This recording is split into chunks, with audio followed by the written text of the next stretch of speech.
was a big time thought that the train has not left the station if improvement is needed from what we've got on campus. What? Can you explain what that Yeah, means to me? he's saying the train hasn't left the station. We could still do it once we have everyone in the building and we see if we think we need to address the wide receiver position. Because we got Mingo. Right. The problem we got is Mingo too. there's only one substantial move that would potentially move the needle, and it's one I personally wouldn't do, but I'm lower on the player than most people, and that's Pickens. Anyone else that is available is not a difference maker at the moment.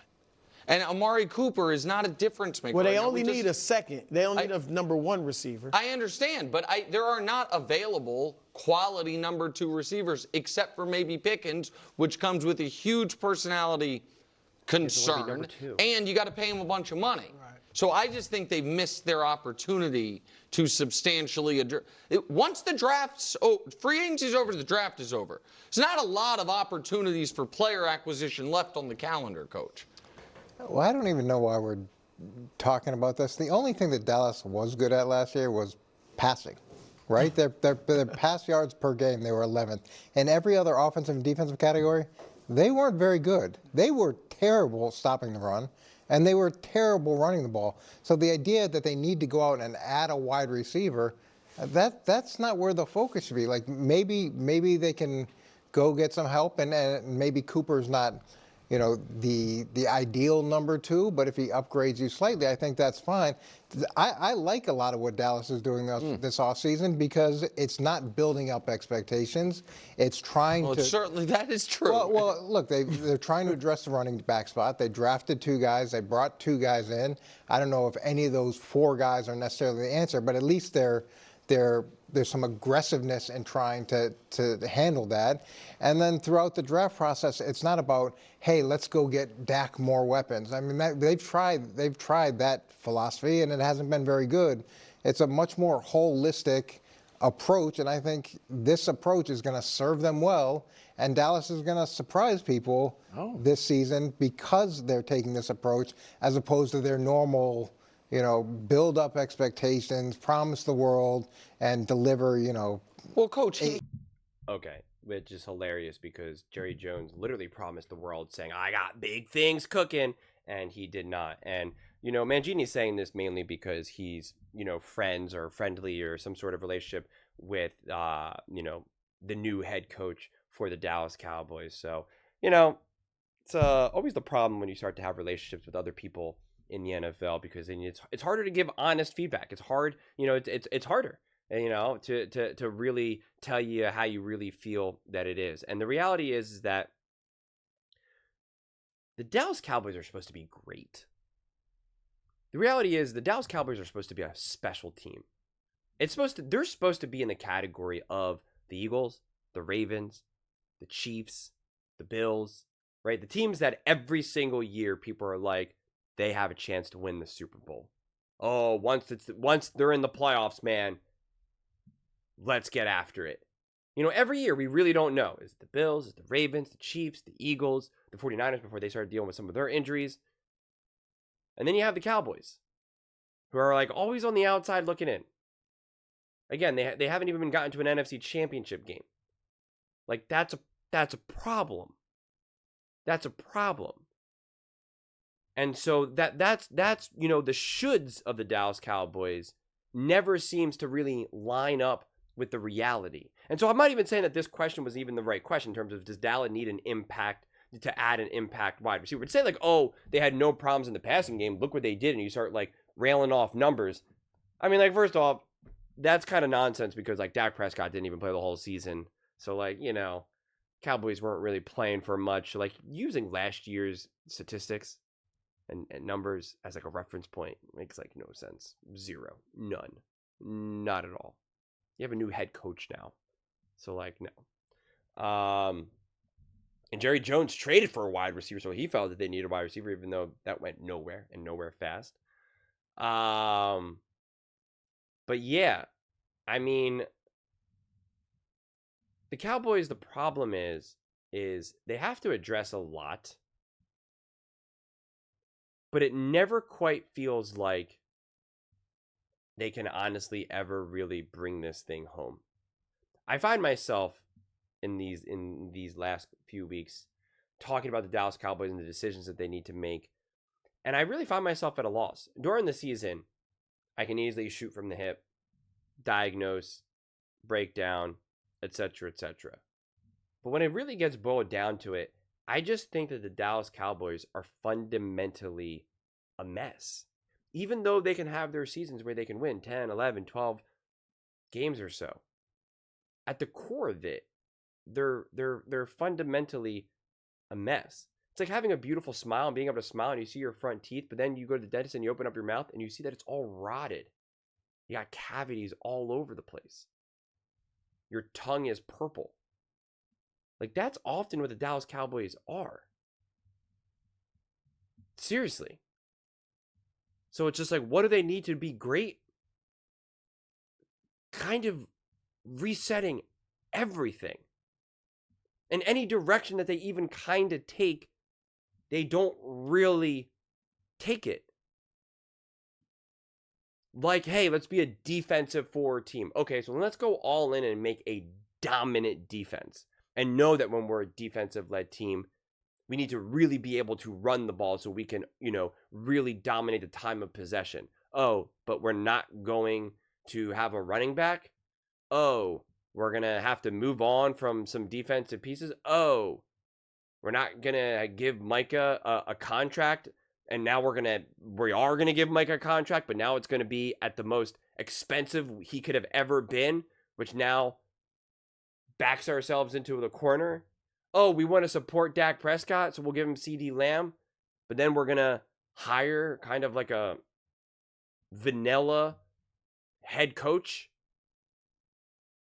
that's not really going to transform the offense.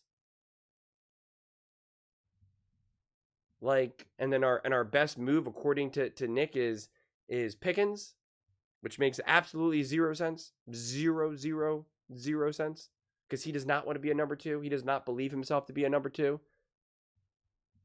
So I don't know why you think he's going to want to be a number two with the Dallas Cowboys. He's a diva wide receiver, and you think he's going to get along with Dak Prescott and Jerry Jones? Come on. So I find it increasingly difficult to really try to figure out, what needs to come of the Dallas Cowboys. And I think why I struggle with it now is that I fundamentally do not believe in Dak Prescott and now the coaching staff and the head coach. And so it's really hard for me to try to figure out, what does this team need to do in order to be great or to win or to be competitive? And it's like, I fundamentally do not believe in the core of this. So any of the decisions, it just feels like kind of like I just don't know. Oh, if they build the O-line, have a great run game, and it's like, yeah, okay, so they'll win some games. Are they really going to win in the playoffs? Like, probably not. Why do I say that? Because they haven't, with even better teams and better coaching staff, with a healthier, more mobile Dak Prescott. And now they have an older, more banged up Dak Prescott, arguably going backwards with coaching, getting more expensive. Like, it's hard to ever see the vision of the decisions of this Dallas Cowboys team. And I talk about this so much about needing clarity for these teams. And the Dallas Cowboys lack so much clarity, which is why you find yourself in segments like this. When you're like, oh, they need an impact wide receiver. And it's like, well, do they really? It's like, I don't know. Was that really the problem? And it's like, well, I don't know. I mean, it would have benefited, and then you kind of find yourself kind of all knotted up. And it's because you lack clarity. And that is also part of the problem of when you're coming off a season when you have your quarterback injured. And then you also try to lie to yourself and say, oh, well, we would have been better if Dak didn't get hurt. We were actually a pretty good team until Dak got hurt. And it's like, no, you weren't. No, you weren't. And accepting that and acknowledging that. Just like the Philadelphia Eagles did in 23. People could have said, oh, they were really great, but then they had a supernatural funk and they collapsed. No, they were just never that good of a team. They had bad coaching and a terrible defense, and they needed a better run game. They weren't this great team that then just suddenly fell apart. They were really fortunate to have the record that they had. And they didn't lie to themselves. How do I know that? Because Howie Roseman went out and fired the coordinators and then hired 2 great coordinators. Went out and got Saquon Barkley. Went out and drafted 2 studs on defense. Paid for C.J. Gardner-Johnson. Went out and got Bond. Like, they went out and made the moves. When they easily could have said, hey, we're really good. We don't really have to worry too much. No, they made huge moves. Huge moves because they didn't lie to themselves. They didn't convince themselves of a truth that did not exist, which is something that the Dallas Cowboys do all the time. All the time. And now we're going to pretend that this Dallas Cowboys team will be able to compete with the wide receiving core that they had because it was like a top 11 or something, like whatever the heck it was phrased as. Like that's going to compete with Devontae and AJ. That's going to compete with Terry and Debo and Ertz. That's going to compete with Puka Nacua and Devontae. That's going to compete with, Addison and Jefferson. Like, that's going to compete with the entire cast of the Detroit Lions. That's going to compete with T. Higgins and Jamar Chase. Like, what are we saying here? What are we saying? Like, of course not. So nothing about this team is kind of good enough or not a problem. But when your foundation is kind of a mess, then you're trying to figure out what decisions you need to make. Well, the decisions are you need to fix your foundation. But you're not doing that. The most important part of this is coach quarterback.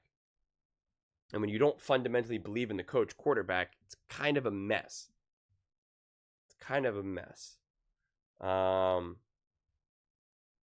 You kind of find yourself in like a Jacksonville Jaguars situation, honestly. So yeah, I'm interested to see what this team looks like. Listen, the Cowboys will never be a complete disaster because Jerry Jones does draft well. And Dak Prescott is not garbage. Make no mistake about it. I'm not saying that Dak Prescott is garbage, that he's this awful quarterback.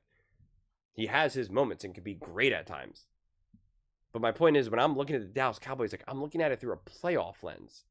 I'm not looking at them to be like, oh, they could be sneaky good and win like 10, 11 games. Like that means nothing to me at this point. Yeah, that would be really cool if you're with a rookie quarterback and the Denver Broncos and Bo Nix and the Washington Commanders drafting Jaden Daniels. Like, yeah, that's great.